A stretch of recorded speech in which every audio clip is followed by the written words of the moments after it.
네, 날씨가 많이 추워졌습니다. 추운 날씨를 뚫고 우리 또 지체들 예배 자리에 나왔습니다. 서로 격려하면서 또 말씀의 문을 열어보겠는데요.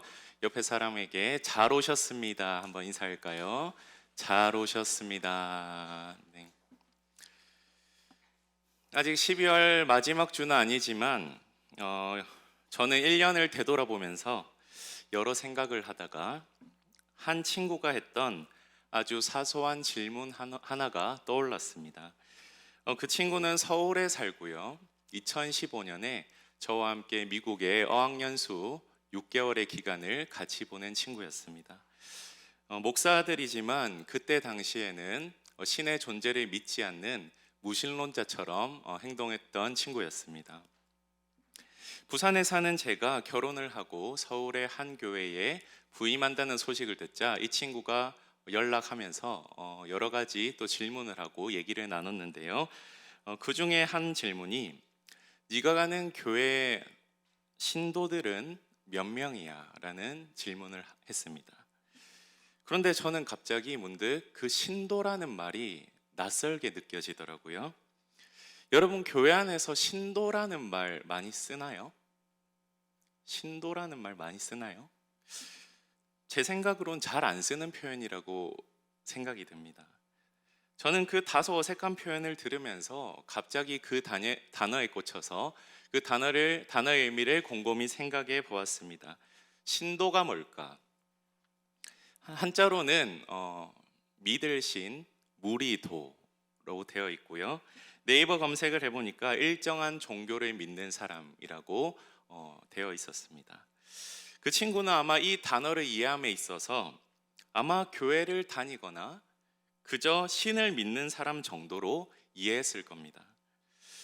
그러나 저는 그 단어를 곰곰이 생각하면서 이 단어는 더욱 깊이 이해해야 함을 느꼈습니다.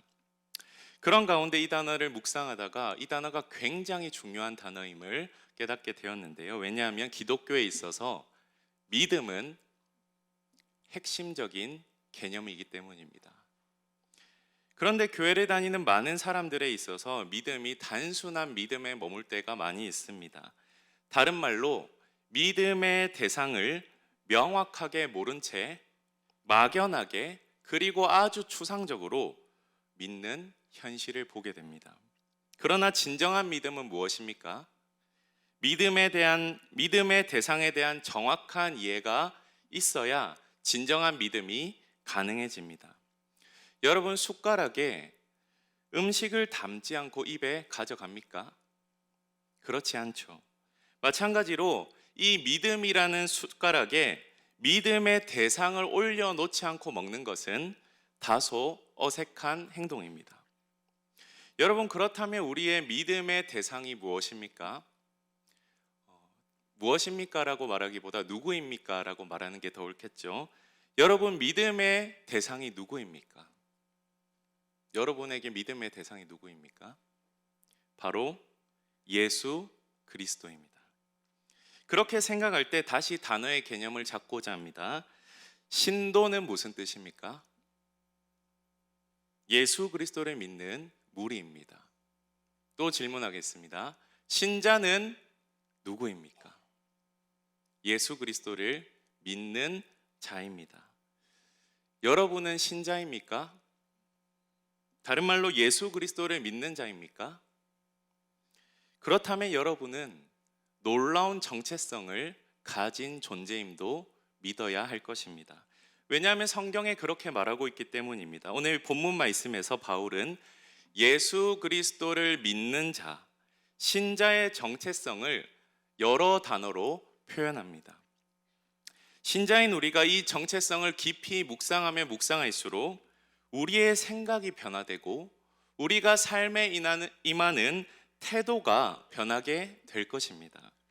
세 가지로 살펴보기를 원하는데요. 첫째로, 신자는 하나님의 아들입니다. 누구라고요?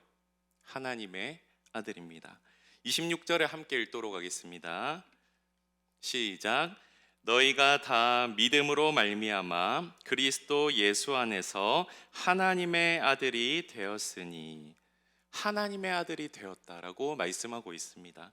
좀 더 이해를 돕는 구절을 한 구절 더 소개하려고 하는데요. 요한복음 1장 12절 띄워주시겠습니까? 읽겠습니다. 시작. 영접하는 자 곧 그 이름을 믿는 자들에게는 하나님의 자녀가 되는 권세를 주셨으니. 예수 그리스도의 이름을 믿는 자, 영접하는 자, 받아들이는 자들에게는 무슨 권세를 주셨다고요? 하나님의 자녀가 되는 권세를 주셨다. 즉 하나님의 아들이 되었다라는 선포의 말씀을 통해서 보게 됩니다. 여러분, 신자가 하나님의 자녀가 되는 것은 계속해서 성취해야 할 목표점도 아니고요, 미래에 얻어야 하는 지향점도 아닙니다. 신자에게 주어진, 이미 받은 현재의 상태입니다. 여러분, 예수 그리스도를 믿는 신자가 하나님의 자녀임을 믿으십니까? 그런데요, 이 아들의 신분은 누구나 가지는 보편적인 신분이 아닙니다. 이 아들 신분은 모든 인간이 하나님의 형상대로 지음받았기 때문에 나오는 개념인 하나님의 소생과는 다른 개념입니다. 여기서 바울이 말하는 아들의 신분은 훨씬 더 깊은 하나님과의 관계를 가지는 신분입니다. 이 아들 신분은 어떻게 주어지죠? 믿음으로 말미암아 그리스도 예수 안에서 주어집니다. 참 아들이신 예수 그리스도를 믿어야만, 신자가 되어야만 우리도 하나님의 아들, 딸, 자녀가 됩니다. 여러분, 예수님이 말씀하신 돌아온 탕자 비유를 아십니까? 아버지의 재산을 가지고 가출하여서 재산을 다 탕진하고 비참한 생활을 했던 그가 결국 아버지께 돌아가야겠다고 결심을 하며 준비했던 멘트가 무엇입니까? 그 멘트가 누가복음 15장 18, 19절에 나와 있습니다. 한번 같이 보겠습니다. 내가 일어나 아버지께 가서 이르기를 아버지, 내가 하늘과 아버지께 죄를 지었사오니 지금부터는 아버지의 아들이라 일컬음을 감당하지 못하겠나이다. 나를 품꾼의 하나로 보소서 하리라 하고. 이 멘트를 준비했습니다.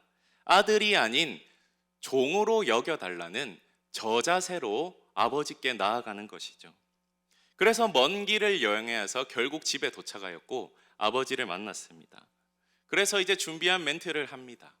그런데 아버지께서는 이 준비한 멘트를 들은 척도 하지 않으시고 행동을 하죠. 어떻게 합니까? 제일 좋은 옷을 내어다 입히고 손에 가락지를 끼우고 발에 신을 신깁니다. 그리고 살찐 송아지를 끌어다가 잡아서 잔치를 베풉니다. 그러면서 이 아버지는 탕자를 뭐라고 부릅니까? 아들이다 라고 부릅니다. 이 아들은 나를 종으로 여겨달라고 말하려고 나아갔지만 이 아버지는 이 아들이 탕자이고 모든 재산을 탕진한 자이지만 여전히 아들이다 라고 부릅니다.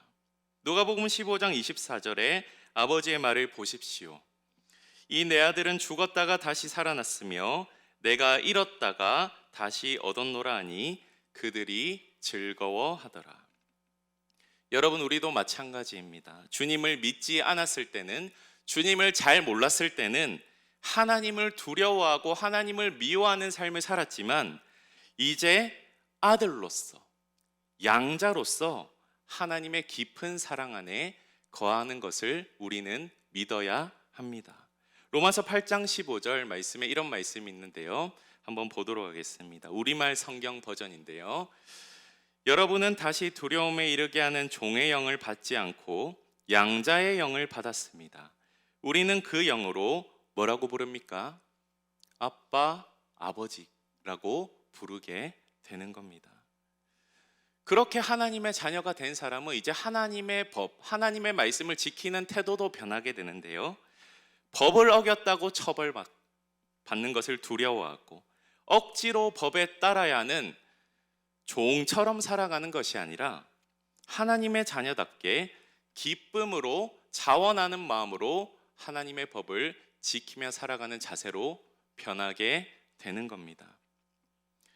여러분, 예수 그리스도를 믿는 신자는 존귀한 하나님의 자녀임을 기억하시고 이 정체성을 날마다 인식하면서 살아가시는 여러분들이 되시기를 간절히 소원합니다. 둘째로, 신자는 그리스도로 옷 입은 사람입니다. 27절입니다.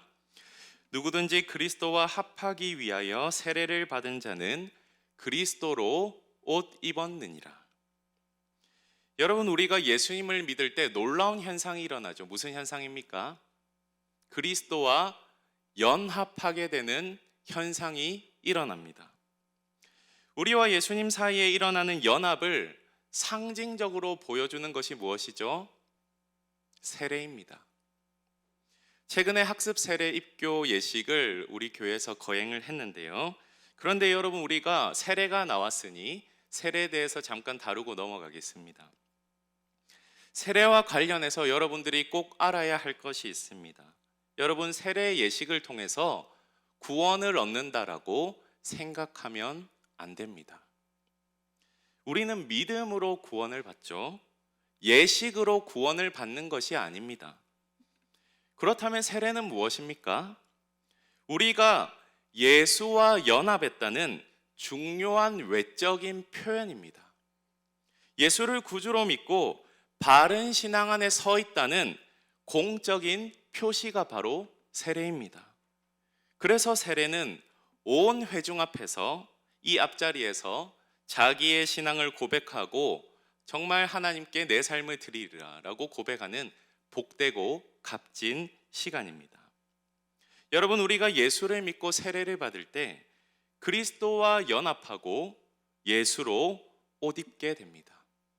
여러분, 본문에서 바울은 아주 특별한 표현을 사용하죠. 옷 입다라는 표현을 사용하는데요. 종종 바울이 서신서에 사용하는 표현입니다. 그렇다면 왜 바울이 옷 입다라는 표현을 사용했을까요? 그 이유는 바로 정체성을 설명하기 위함입니다. 여러분, 옷은 정체성을 상징하죠. 옷차림은 남들에게 내가 어떤 사람인지를 보여주는 표시입니다. 군복을 입은 사람은 군인임을 알게 되고, 교복은 학생임을 나타냅니다. 저도 학생이었을 때는 캐주얼하게 입었습니다. 그런데 목사가 되고 나서는 이 양복을 거의 작업복으로 입고 살아갑니다. 이처럼 그리스도가 우리의 옷이라는 말은 우리의 정체성이 누구 안에 있다는 겁니까? 예수 그리스도 안에 있다라는 말입니다. 그리스도로 옷 입는 우리는 그리스도의 신분과 지위로 덧입혀집니다. 하나님이 예수님을 대우하던 그 대우를 예수님의 옷을 입은 우리가 받는 것이죠. 하나님이 우리를 보실 때 어떻게 보십니까? 그리스도로 옷 입은 우리를 어떻게 보십니까? 죄와 더러움이 가득한 우리의 본 모습으로 보지 않으시고 성부 하나님께 완전한 순종을 드리신 예수 그리스도의 모습으로 우리를 바라보십니다. 그래서 하나님께서는 기쁘고 즐거운 마음으로 우리에게 이렇게 말씀하시죠. 너는 점도 없고 흠도 없는 나의 자녀다 라고 말씀하십니다. 그러나 사실 우리의 모습을 볼 때 어떻습니까? 신자가 된 후에도, 예수님을 믿은 후에도 죄를 좋아하는 경향이, 성향이 우리에게 여전히 남아있음을 보게 됩니다. 속은 그대로죠. 그래서 그런 우리에게 마귀는 정죄함을 가지고, 정죄의 메시지를 가지고 우리를 찾아옵니다. 너는 죄인이야. 너는 하나님께 받아들여질 수 없는 존재야 라고 끊임없이 정죄하는 소리를 하는 것이죠. 그러나 여러분 기억하십시오. 예수로 옷 입고 예수 안에 있는 자는 정죄함이 없습니다. 로마서 8장 1절에 바울의 놀라운 선언을 우리는 기억해야 할 것입니다. 한번 띄워주시겠습니까? 함께 읽겠습니다. 시작. 그러므로 이제 그리스도 예수 안에 있는 자에게는 결코 정죄함이 없나니. 뭐라고 되어 있죠? 결코 정죄함이 없다라고 선포합니다. 하나님이 우리를 대하실 때 예수께서 하신 모든 행위와 공로를 바라보시면서 우리를 의롭다라고 여겨 주시는 것이죠. 여러분, 날마다 겸손과 회개함으로 나아가는 것은 우리의 자세입니다. 그러나 동시에 나는 그리스도로 옷 입었음을 기억하시면서 이 사탄의 참소와 정죄에 대응하여 뭐라고 외쳐야 합니까? 나는 그리스도로 옷 입은 자다. 나는 예수 안에 있는 자다. 그러므로 나에게 결코 정죄함이 없다라고 당당하게 외쳐야 할 줄 믿습니다. 여러분, 이런 정체성을 기억하시면서 이 사단에게 승리를 선포하시면서 귀한 이런 승리를 경험하시는 여러분들이 되기를 간절히 소원합니다. 여러분, 그리스도로 옷 입었다라는 말은 한 가지 더 의미가 있습니다. 이 의미는 이제 팀 켈러 목사님이 갈라디아서 책에서 이렇게 말씀하신 구절을 인용하며 얘기하는데요. 한번 보시기 바랍니다. 옷은 어떤 소지품보다도 몸에 가까이 있다. 우리는 매 순간 옷의 보호를 받는다. 옷은 어디나 우리와 동행한다. 따라서 그리스도가 우리의 옷이라는 말은 항상 그분을 의지하고 실존적으로 의식해야 한다는 뜻이다. 여러분, 이 문구를 볼 때 그리스도로 옷 입은 사람은 어떤 사람임을 깨닫게 됩니까? 그리스도와 가까운 사이입니다. 계속 그리스도를 생각하는 사람입니다. 모든 생각과 언행 속에 그분의 영과 성품이 배어 있는 사람입니다. 그리스도를 늘 사랑하여 그분으로 충만한 상태를 경험하는 사람입니다. 그런 사람이 그리스도로 옷 입은 사람입니다. 여러분, 내가 신자라면 그리스도로 옷 입었다라는 이 정체성을 늘 기억하시면서 영적 자존감을 회복하시고 주님과 날마다 동행하는 아름다운 삶 살아가시기를 주님의 이름으로 축복합니다. 셋째로, 신자는 그리스도 예수 안에서 하나된 존재입니다. 그리스도 예수 안에서 하나입니다. 26절에 신자와 아버지의 사이에 존재하는 놀라운 친밀함이 기록되어 있다면, 27절에 신자와 성자 하나님, 즉 예수 그리스도와 놀랍게 가까운 그런 관계가 기록되어 있다면, 이 두 구절에서 흘러나온 28절은 그리스도인들 사이에 연합을 보여주는 구절입니다. 28절을 함께 읽도록 하겠습니다. 시작. 너희는 유대인이나 헬라인이나 종이나 자유인이나 남자나 여자나 다 그리스도 예수 안에서 하나이니라. 아멘. 이 구절은 당시 아주 파격적인 구절이었습니다. 문화적 장벽이 허물어졌고요, 계급적 장벽이 허물어졌고요, 성별의 장벽, 성적 장벽이 허물어졌습니다. 그리스도 예수 안에서는 인종과 계층과 성별을 초월하여서 하나가 됩니다. 더 이상 자신의 공로로 남을 평가하거나 자신의 공로로 남에게 평가받지 않습니다. 신자는 그리스도의 공로를 가지고 모든 것을 바라보는 사람입니다. 무슨 말입니까?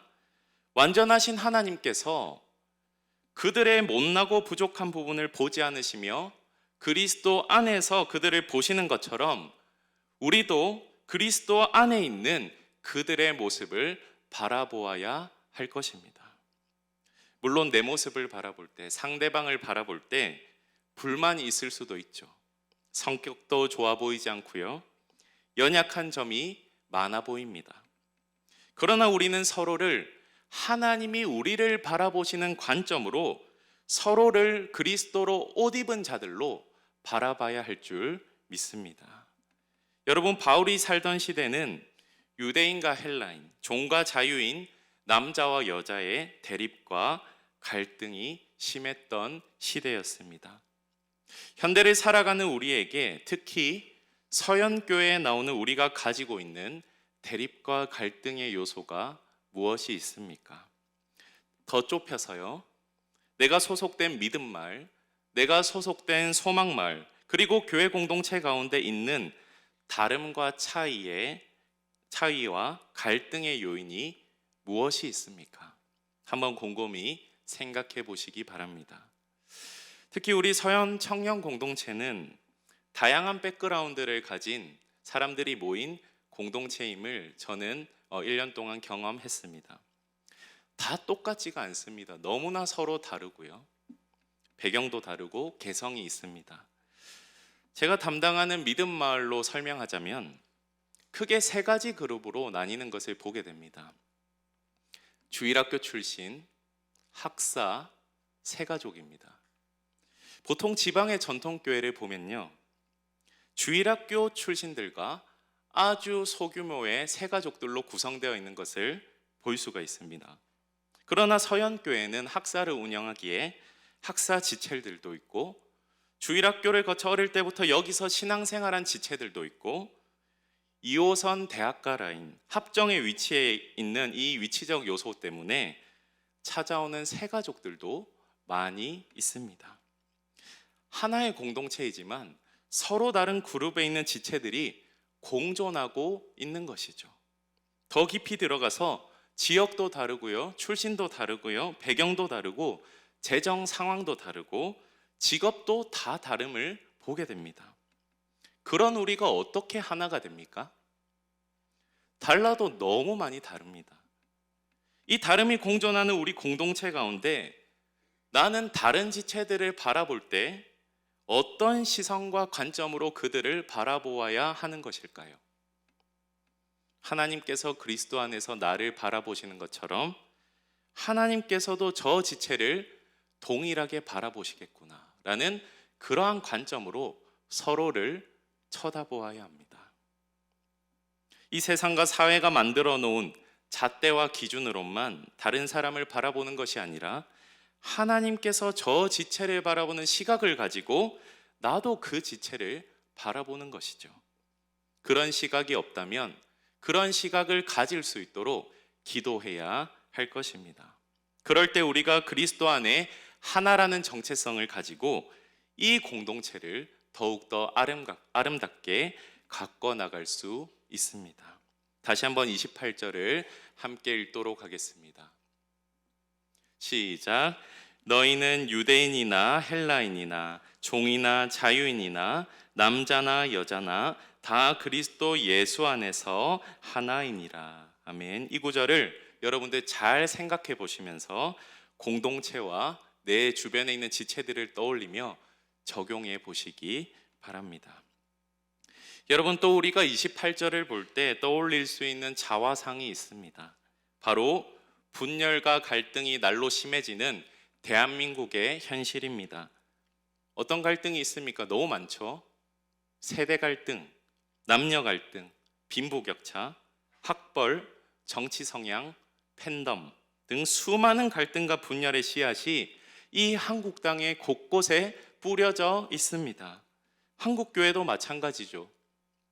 너무나 많은 교파와 신앙적 입장으로 인한 분열이 있음을 보게 됩니다. 물론 진리를 수호하는 가운데 연합이 있어야겠지만 너무나 사사로운 개인의 사역과 입장 차이로 이 한국 교회 안에서는 반목과 갈등이 나타나는 것을 우리는 보게 됩니다. 현재 통일선교 아카데미가 진행되고 있죠. 개인적으로는 11월이 통일선교의 달이다라고 생각이 듭니다. 왜냐하면 저는 선교위원회 담당도 하고 있어서 통일선교부의 행사가 너무 많더라고요. 지난 11월 초에는 두만강 프로젝트도 다녀왔고, 다녀오자마자 통일선교 아카데미가 4주 동안 진행되고 있습니다. 특히 이 통일선교 아카데미에서는 한 주에 한 번씩 탈북 성도가 와서 간증하는 시간을 가지는데요. 약 2주 전에 아카데미 첫 주에 간증하시던 탈북 성도의 그 메시지가 기억에 남습니다. 이런 말을 했습니다. 그렇게 통일을 위해서 많이 기도하고 여러 단체에서 애씀에도 불구하고 왜 아직 통일이 되지 않는가? 왜 하나님께서는 통일의 문을 열어주시지 않는가? 이런 질문을 하면서 기도했다고 합니다. 그런데 문득 드는 생각이 무엇이냐면 이런 생각이 들었다고 합니다. 한국 안에서도 이 남한 땅에서도 아직도 이렇게 서로가 찢어지고 싸우고 있는데, 남한에서도 분열과 갈등이 만연한데 하나님께서 과연 통일의 길을 열어주실까라는 그런 생각이 떠올랐다는 것이죠. 여러분, 한국교회도 이렇게 분열되어 있는데 설령 통일이 되어도 저 북한 사람들을 분열된 상태로, 분열된 모습으로, 이 모습으로 우리가 복음을 전할 수 있을까? 그런 의문이 든다는 것이죠. 오히려 단합된 이단들이 통일이 되자마자 올라가서 그들을 전도하는 것이 더 효과적이고 빠를 것입니다. 우리는 각계 전투하는데 이단들은 단합이 굉장히 잘 되어 있죠. 통일이 된다 하더라도 그런 위험성이 있다는 거예요. 굉장히 뼈아픈 지적이 아닐 수 없었습니다. 저는 이 이야기를 들으면서 그리스도 안에 있는 우리는 하나라는 정체성을 회복해야, 연합을 해야 하나님의 뜻을 이 땅 가운데 이룰 수 있겠구나라는 생각을 했습니다. 그런데 우리가 바로 그 큰 일들, 한국교회 연합운동, 나라의 화합, 우리의 힘으로는 바로 할 수가 없죠. 그런 대사를 감당할 수가 없습니다. 여러분, 그러나 천리길도 한 걸음부터라는 속담이 있듯이 우리 주변부터 우리 공동체가 먼저 하나 될 수 있도록 노력해야 할 것입니다. 우리 가정, 우리 공동체, 우리 교회 안에서 먼저 서로를 용납하고 서로를 주님의 시선으로 바라볼 때, 그리고 우리의 정체성을 기억하며 살 때 하나님의 뜻이 우리 가운데 이루어질 줄 믿습니다. 우리 믿음 마을이, 우리 소망 마을이, 우리 청년 공동체가, 나아가 서연교회 공동체가 주님 안에서 먼저 하나가 될 수 있기를 간절히 소망합니다. 말씀을 정리하겠습니다. 신자의 정체성에 대해서 세 가지를 말씀드렸습니다. 신자는 하나님의 아들입니다. 하나님의 자녀입니다. 그리고 신자는 그리스도로 옷 입은 사람입니다. 그리고 신자는 그리스도 안에서 하나입니다. 이 세 가지 정체성을 두 가지 단어로 요약하면 어떻게 결론이 도출됩니까? 제가 생각하는 결론은 존귀함과 연합이라는 단어가 떠올랐습니다. 하나님의 아들 그리스도로 옷 입은 사람, 존귀하죠. 그리고 하나됨, 연합, 이 두 가지 개념으로 결론이 내려졌습니다. 여러분, 주님을 믿는 나는 존귀한 사람이라고 믿습니까? 여러분의 자존감은 어떻습니까? 여전히 열등의식과 패배의식에 빠져 있지는 않습니까? 그러면 아직 나의 정체성을 잘 모르는 겁니다. 여러분, 그리스도 안에 있는 나는 존귀한 사람이다 라는 것을 기억하시기 바랍니다. 또 한 가지 질문이죠. 주님을 믿는 나는 연합을 이루는 사람인지 돌아보아야 합니다. 혹시 내가 가는 곳곳마다 분열이 일어나고 깨지는 현상이 있다면 자신을 잘 돌아보시기 바라고, 우리의 정체성은 하나로 모으고 하나 되는 일에 힘쓰는 자임을 기억해야 할 것입니다. 여러분, 오늘 이 본문 말씀을 기억하시면서 다시 한번 우리의 정체성을 회복하며 이 정체성에 걸맞게 살아가시기를 간절히 소원합니다. 하나님께서 그리스도를 존귀와 영예의 관을 씌우셨듯이 그리스도 안에 있는 우리에게도 존귀와 영예의 관을 씌우셨다는 사실을 믿으시며, 여러분, 영적 자존감과 주님을 기쁘시게 하는 행동이 우리의 삶 가운데 흘러 넘치게 되기를 간절히 소원합니다. 이번 한 주도 이 신자의 정체성을 인식하면서 한 주간 승리하며 사시기를 간절히 소원합니다.